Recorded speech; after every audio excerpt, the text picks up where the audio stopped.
adapt to how it's being used. So we're gonna make that our goal, and I would really love to see by the end of the year another release. So that's kind of the goal that we have in mind, at least at this point. So I will stop there and ask if we have any questions.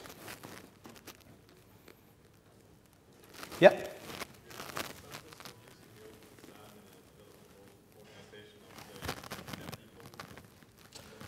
So the question was, do we have any examples of using OpenSAN in an organization of about 10 people?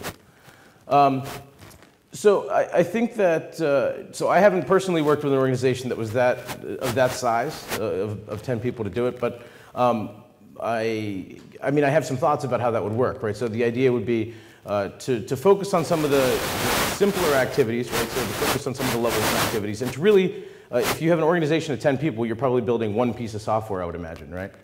And to focus on whatever's important for that one piece of software. So if it's depending on whether or not it's a device driver or a web application that's supporting e-commerce, or if it's whatever else, right? Whatever the case may be, to try to really pick and dial in the specific activities that would help, and then just cherry pick those activities out of the SAM model.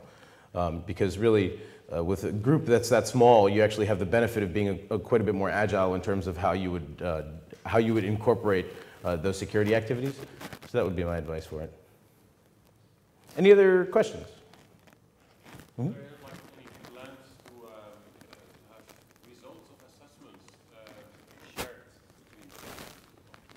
Yeah, to have some actual stats around who's assessed at what level.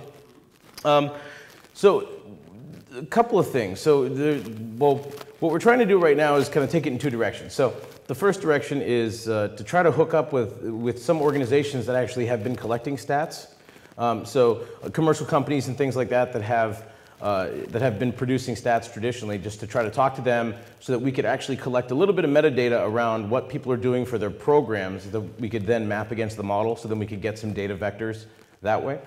The other direction that I think we're taking things, or that I've been trying to work on things, is actually to try to, with a SAM BSIM activity mapping, to try to map some of the data that's being collected in the BSIM study into the SAM model. So I think in the next few months or so, once I work through all the process of getting the right data from the right people, to map that and actually show a reflection of the BSIM related statistics, but just against the SAM model. So that's the general idea.